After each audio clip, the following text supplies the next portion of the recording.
নমস্কার দর্শক বন্ধুরা, রুটস অ্যান্ড প্যাটেলে সবাইকে স্বাগত জানাই।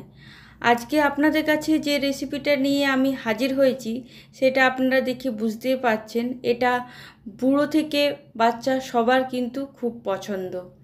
এটা আপনারা ব্রেকফাস্টে বা টিফিনে বা অফিস টিফিনে আপনারা বাড়িতে এটা বানিয়ে দিতেই পারেন। কিভাবে আমি এগ চাউমিন বাড়িতে বানাই সেটাই আজকে আপনাদের সাথে আমি শেয়ার করব। ফার্স্টে আমি এইখানে রসুন কুচি, ক্যাপসিকাম, টমেটো, লঙ্কা কুচি, বাঁধাকপি, গাজর আর পেঁয়াজকে ভালো করে কেটে নিয়েছি। ক্যাপসিকাম, টমেটো, গাজরকে লম্বা লম্বা করে কেটেছি যাতে দেখতে ভালো লাগে, আর বাঁধাকপিটাও পাতলা করে সরু করে লম্বা লম্বা করে কেটে নিয়েছি। এরপর একটা পাত্রে টমেটো কেচাপ আর গ্রিন চিলি অ্যাড করার পর এর মধ্যে 1 চামচ সয়া সস অ্যাড করে দেব। ভালো করে মিশিয়ে নেব। আমার খুব ভালো করে এখানে মেশানো হয়ে গেছে। এরপর গ্যাসে আমি আগে থেকেই জল গরম হতে দিয়ে দিয়েছিলাম, তার মধ্যেই চাউমিনটা অ্যাড করে দেব। ভালো করে একটু হাতের সাহায্যে ভেঙে পরে অ্যাড করে দেব। এরপর এর মধ্যে একটু লবণ আর একটু তেল অ্যাড করে ভালো করে নাড়াচাড়া করব। চাউমিনটা যখন একটু ফুটে আসবে তখনই গ্যাসের আঁচটা অফ করে দেব, আর একটা পাত্রে আমরা জল ঝরিয়ে চাউমিনটাকে রেখে নেব। দেখো বন্ধুরা, চাউমিনটা আমার খুব ভালো করে সেদ্ধ হয়ে গেছে। এরপর গ্যাসে আর একটা কড়াই চাপিয়ে তার মধ্যে সাদা তেল অ্যাড করে দেব। এরপর ডিমগুলো এক এক করে আমরা ভেজে নেব। আমি এখানে 2টো ডিম ইউজ করেছি, আপনারা চাইলেন আরও ডিম দিতে পারেন। এরপর ডিমটাকে অ্যাড করে দেওয়ার পর একটু তার ওপর থেকে লবণ আর একটু গোলমরিচ গুঁড়ো দিতে পারেন ঝাল হিসাবে। আমি আর গোলমরিচ গুঁড়ো দিচ্ছি না, যেহেতু বাচ্চা খাবে তাই আর গোলমরিচ গুঁড়ো দিচ্ছি না। এরপর ডিমটাকে ভালো করে ভাজার পর খুন্তির সাহায্যে আমরা এইভাবেই ডিমটাকে কেটে নেব। খুব কুচি কুচি করব না, যাতে চাউমিন খাওয়ার সময় আমাদের বুঝতে পারি যে এই চাউমিন খাচ্ছি। এভাবেই একটু বড় বড় করে চাউমিনটাকে আমরা কেটে নেব। ডিমটা আমার খুব ভালো করে ভাজা হয়ে গেছে বন্ধুরা, আপনারা দেখতেই পাচ্ছেন। এরপর একটা পাত্রে আমরা তুলে নেব এই পুরো ডিমটা। আমার ডিমটা প্রায় তোলা হয়ে গেছে বন্ধুরা। আবার ওই কড়াইয়েই আমি একটু তেল অ্যাড করে দেব। আপনারা চাইলেন কড়াইটা ধুয়ে পরে করতে পারেন।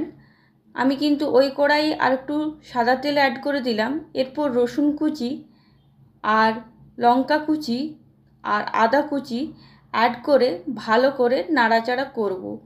খুব ভালো করে আমাদেরকে লাল করে ভাজার দরকার নেই, জাস্ট একটু নরম হয়ে গেলেই হবে। এরপর ক্যাপসিকামটা অ্যাড করে দেব। নাড়াচাড়া করার পর এখানে পেঁয়াজটা অ্যাড করে দিলাম। অ্যাড করে আবার পেঁয়াজটাও খুব ভালো করে নাড়াচাড়া করে নেব।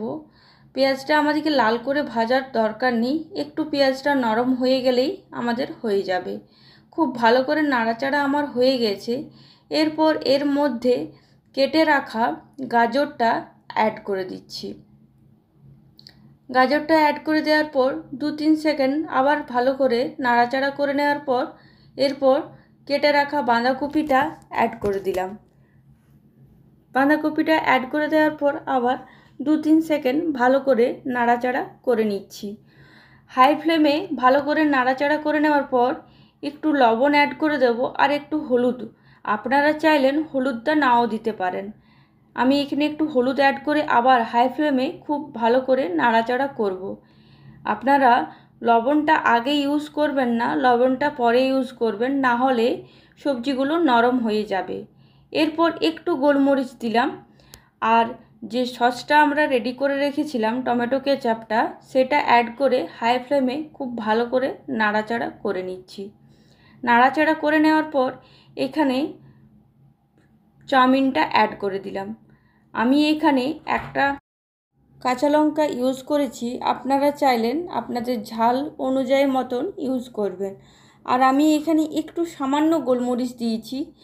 আগেই বললাম আপনাদেরকে বাচ্চা খাবে, তাই বেশি ঝাল দেব না। এরপর খুব ভালো করে আমাদেরকে হাই ফ্লেমে নাড়াচাড়া করে নিতে হবে। আমার খুব ভালো করে নাড়াচাড়া হয়ে গেছে। এরপর ভেজে রাখা ডিমটা অ্যাড করে দেব। অ্যাড করে দেওয়ার পর আবার খুব ভালো করে হাই ফ্লেমে আমাদেরকে নাড়াচাড়া করে নিতে হবে। এইভাবে আমরা নাড়াচাড়া করে নেব, তাহলেই আমাদের complete egg chowmein.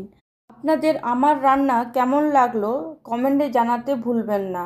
Like, share, comment করে দেবেন। সাবস্ক্রাইব করার সময় বেল নোটিফিকেশানটা ক্লিক করে নেবেন, তাহলে আমার রান্নার নতুন নতুন আপডেট সবার আগে আপনাদের কাছে পৌঁছে যাবে।